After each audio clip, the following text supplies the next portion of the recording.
Most English classes that you take will require that you write your papers according to MLA style.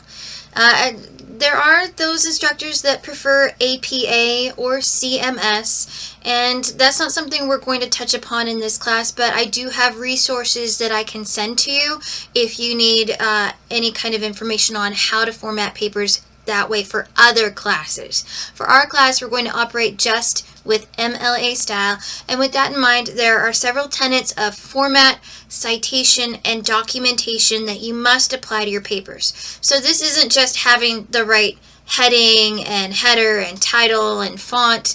This is also making sure that you don't accidentally plagiarize and that you list and document sources correctly. So pay attention as you go through this set of lecture notes, and also use our other resources available on MLA format in the important course documents for our class.